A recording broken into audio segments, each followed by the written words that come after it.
Hello guys, welcome to my channel code without complexity. आज हम solve करेंगे LeetCode का question number 3396, minimum number of operations to make an element array distinct. इस question में हमें एक array दिया हुआ है नम्स नाम से, और हमें बोल रहा है कि हमें एरे के जितने भी एलिमेंट्स हैं सबको डिस्टिंक्ट बनाना है कुछ ऑपरेशंस परफॉर्म करके, और वो operations any number of times कर सकते हैं।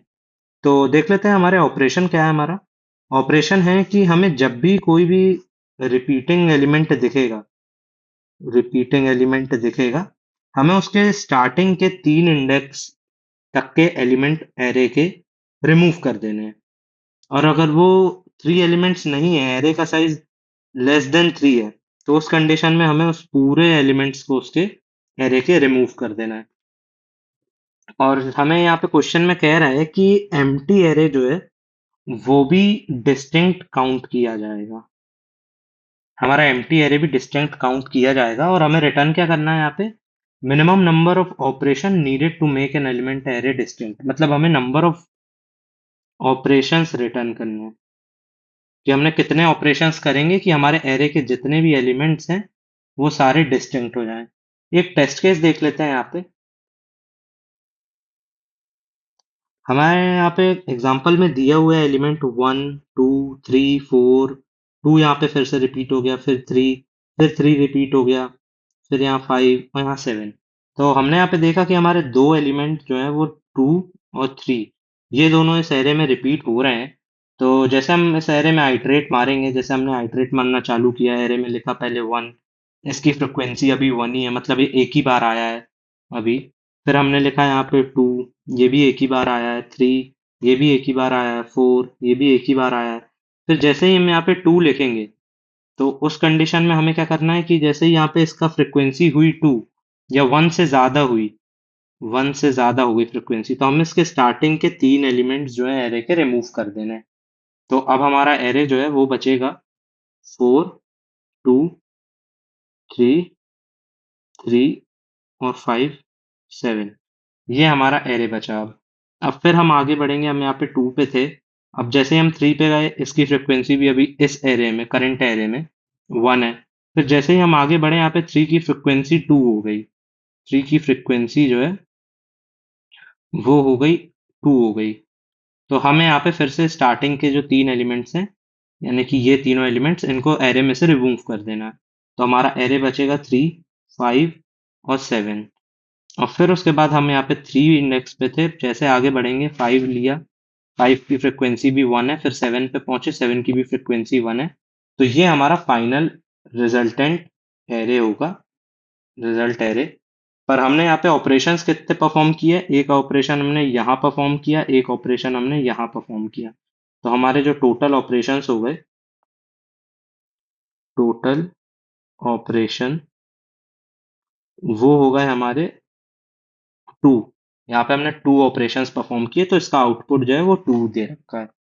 हम यहाँ पे एक और इसका यहाँ पे टेस्ट केस लेके देखें अगर, तो ये हमारा टेस्ट केस है।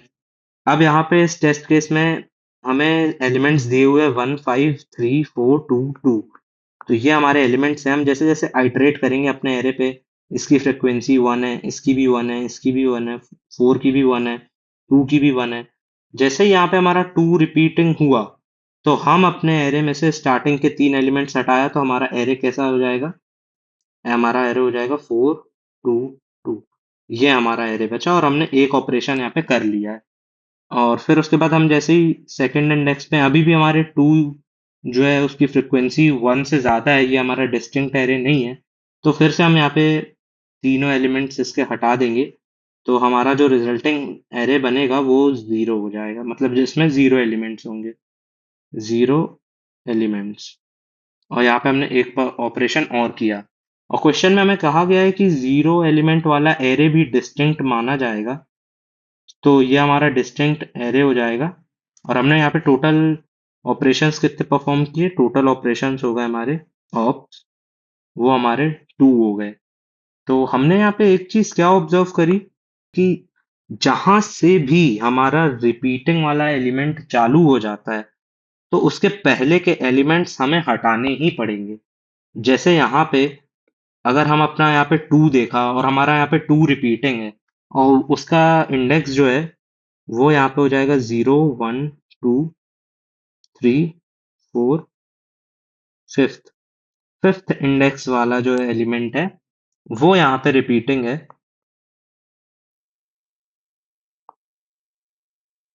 फिफ्थ एलिमेंट हमारा रिपीटिंग है। तो हमें यहाँ पे क्या करना पड़ेगा, ये अरे कब तक डिस्टिंक्ट नहीं बनेगा, जब तक इसके पिछले बार जो टू आया था इसके पहले वो हट नहीं जाता।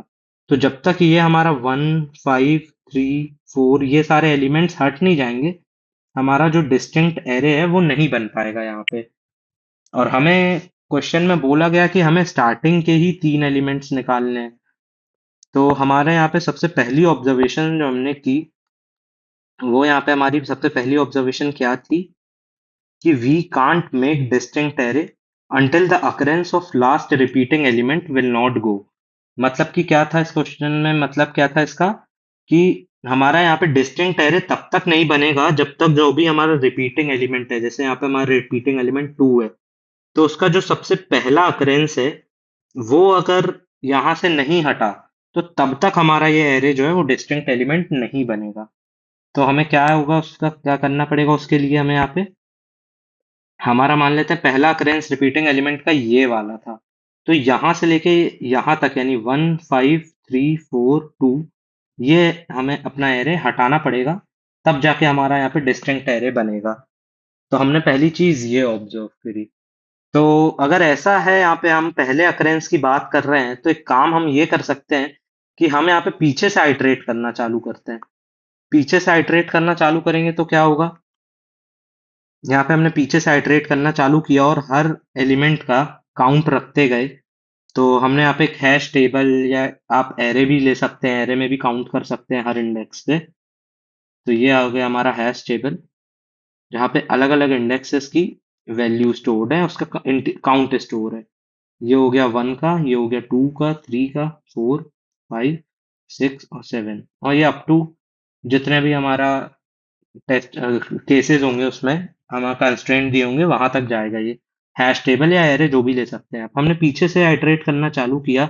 सबसे पहले हमें टू दिखा यहाँ पे, तो हमने टू का काउंट जो है फ्रिक्वेंसी वो 1 कर दी। फिर हम आगे बढ़े, हमें फिर से टू दिखा, तो हमने यहाँ पे इसकी फ्रिक्वेंसी जो है वो 1 से यहाँ पे 2 कर दी। और हमने देखा कि हमें इस इंडेक्स पे, यानी हमें फोर्थ इंडेक्स पे अपना रिपीटिंग एलिमेंट, यहाँ पे जैसे जैसे ही इसका काउंट अगर 1 से ज्यादा हुआ किसी भी इंडेक्स का, तो हम यहाँ पे उसका इंडेक्स काउंट कर लेते हैं। जैसे हमने यहाँ पे देखा कि हमारा फोर्थ इंडेक्स से रिपीटिंग होना चालू हुआ अपोजिट डायरेक्शन में, हम अगर पीछे से आइटरेट करेंगे तो उस कंडीशन में क्या होगा, हमने क्या देखा था यहाँ पे कि हमें यहाँ से लेके पूरा स्टार्टिंग एरे तक ये सारे एलिमेंट हटाने पड़ेंगे, तब जाके हमारा डिस्टिंक्ट एरे बनेगा। तो वो हमने यहाँ पे इंडेक्स मान लेते हैं स्टोर कर लिया, तो हमारा लास्ट इंडेक्स जो है, लास्ट इंडेक्स वो हमारा हो जाएगा 4। तो हमें यहाँ पे 0 से लेके 4 तक सारे एलिमेंट्स को रिमूव करना पड़ेगा। एलिमेंट्स को रिमूव करना पड़ेगा हमें यहाँ पे। तो हमें रिमूव कितने बार में कर सकते हैं, हम एक बार में तो हम 3 ही यहाँ पे रिमूव कर सकते हैं। तो एक हो जाएगा हमारा 0 से 2 तक का, और फिर हो जाएगा हमारा यहाँ पे 3 से 4 तक का। आई नो यहाँ पे 3 और 4, यहाँ पे 2 है, पर हमें 3 करना है यहाँ पे। तो हम यहाँ पे इसकी जगह यहाँ पे 3 से 5 रिमूव कर देंगे। तो हमारा रिजल्टिंग एरे जो है वो 0 बचेगा। पर ये भी क्योंकि डिस्टिंक्ट एलिमेंट है, यानी डिस्टिंक्ट एरे है, तो हमारे यहाँ पे टोटल काउंट कितने लगे ऑपरेशंस, एक तो 0 से 2 और एक 3 से 5। तो हमारे टोटल ऑपरेशंस जो है वो 2 होंगे। और इसका आंसर जो है टोटल नंबर ऑफ ऑपरेशंस का, वो भी यहाँ पे 2 ही आ रहा था। हमें इसको ऊपर वाले एक टेस्ट केस से एक बार मैच करके देख लेते हैं कि ये हमारी जो ऑब्जर्वेशन हमने की है वो चल भी रही है कि नहीं, यहाँ पे और भी टेस्ट केसेस के लिए। तो हमने यहाँ पे एक हैश मैप बना लेते हैं। हमने यहाँ पे हैश मैप बनाया, यहाँ पे सारे एलिमेंट्स का काउंट स्टोर कर लेंगे। ये 1 2 3 4 5 6 7। हम यहाँ पे पीछे से आइटरेट करना चालू करते हैं। सबसे पहले हमें 7 मिला, 7 का काउंट हमने 1 कर दिया। फिर हमें 5 मिला, 5 का काउंट 1 कर दिया। फिर हमें 3 मिला, तो हमने 3 का काउंट भी 1 कर दिया। अब हमें दोबारा यहाँ पे 3 मिला, तो जैसे ही हमारा यहाँ पे इसका काउंट होगा 1 की से 2 हो जाएगा, जैसे ही इसका काउंट, हम वो वाला लास्ट इंडेक्स जो है वो अपना काउंट कर लेंगे। लास्ट इंडेक्स हमारा कौन सा था यहाँ पे? 0, 1, 2, 3, 4, 5, 6। सिक्स्थ इंडेक्स जो है हमारा, यहाँ से हमारा रिपीटिंग होना चालू हो गया था। अगर हम यहाँ पे इस एरे में जब तक ये वाले 3 से लेके स्टार्टिंग के एलिमेंट ये नहीं हटाएंगे, हमारा डिस्टिंक्ट एरे नहीं बनेगा। और जब हमने ये वाला टेस्ट केस देखा था तो वहां पे हमने ये भी देखा था कि हमारा जो लास्ट में रिजल्टिंग एरे बच रहा था वो हमारा बच रहा था 3, 5 और 7। और उसके स्टार्टिंग के सारे एलिमेंट्स डिलीट हो गए थे। तो ये चीज हमने ऑब्जर्व की थी। तो हमारा यहाँ पे हमने लास्ट इंडेक्स जो है अपना वो स्टोर कर लिया हमने, विच इज 6। तो यहाँ पे हमें एक बार में 3 एलिमेंट्स को रिमूव करना है। तो हमारा यहाँ पे लास्ट इंडेक्स 6 था। तो हम अपने इंडेक्स को, यानी हमारा जो भी इंडेक्स रहेगा यहाँ पे, इंडेक्स को अगर हम मॉड्यूलो 3 कर दें, यानी वो 3 से कंप्लीटली डिवाइड हो रहा है, तो हमारा ये हमें पता चल जाएगा कि यहाँ पे टोटल नंबर ऑफ ऑपरेशंस कितने लगेंगे ये यहाँ सिक्स्थ इंडेक्स से लेके 0th इंडेक्स तक के एलिमेंट को रिमूव करने के लिए। तो अगर हम यहाँ पे इंडेक्स डिवाइडेड बाय 3 करें, तो यानी 6 डिवाइडेड बाय 3, इसका आंसर आ रहा है 2। तो हमारे जो टोटल नंबर ऑफ ऑपरेशंस लगे वो कितने लगे? 2 लगे। और इसका आउटपुट भी जो है वो 2 आ रहा है यहाँ पे। तो दूसरी चीज हमने यहाँ पे ऑब्जर्वेशंस में क्या देखा कि हम दूसरी चीज क्या ऑब्जर्व की हमने कि हम यहाँ पे पीछे से आइटरेट करना चालू करते हैं। तो ये हमारा ऑब्जर्वेशन क्या है कि let's move from last index. तो हम अपने लास्ट इंडेक्स से आइटरेट करना चालू करते हैं। और तीसरी चीज ये हो गई थी हमारी कि store the index of repeating element from last. तो हमारा लास्ट से जो भी रिपीटिंग एलिमेंट चालू हुआ उसका हम यहाँ पे इंडेक्स स्टोर कर लेंगे यहाँ पे। तो हमें यहाँ पे उसको जब हम चेक करेंगे इंडेक्स को अपना, जो भी हमारा लास्ट इंडेक्स आया था, अगर वो 0 से कंप्लीटली मॉड्यूलो यानी इंडेक्स का हम मॉड्यूलो लेंगे 3 से, और वो अगर 0 आ गया तो हम यहाँ पे डायरेक्टली रिटर्न कर देंगे इंडेक्स डिवाइडेड बाय 3।